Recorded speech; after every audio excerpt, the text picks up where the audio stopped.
सार संकट को नहीं चाषी उत्तेजना गंजाम जिला बेलगुंठा ब्लॉक अंतर्गत गोबरा पंचायतर सेवा समवाय समिति कार्यालय आगे उत्तेजना गोबरा और बेणीपल्ली पंचायतर शताधिक चाषी सार अभाव और कलाबजारी अभियोग कर पाटितुंड करते घंटा घंटा धरी समिति कार्यालय आगे ठिया हुई रही तथापि सार न मिलबारु उत्तेजना देखा देथिला। परिस्थिति को दृष्टि में रखी स्थानीय गांगपुर थाना पुलिस घटनास्थल पहुंची उत्त्यक्त चाषी को बुझासुझा करने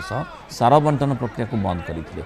400 बस्ता सार बंटन में हेरफेर होता अभियोग करिसेंति चाषी। सोसाइटी रे सार दिया शुणिले लोक मैंने आसिले कि जणुना सार आइले 890 प्रथम गिरी 400 बस्ता आसला सी क्या न जन कारबार करदे बर्तमान कहते 240 बस्ता आम कहलु जो 400 बस्ता आसला से 400 बस्ता जो मैंने से काटी दियो आ बड़का लोक को दियो से कहते आम सीमती दे पारूनु आम लिस्ट आण कहीं को 400 लोकर देच बोले से लिस्ट दौना ए प्रकार हड़पड़ चली कहले कि शुणा ना चाषी बर्तमान हताश।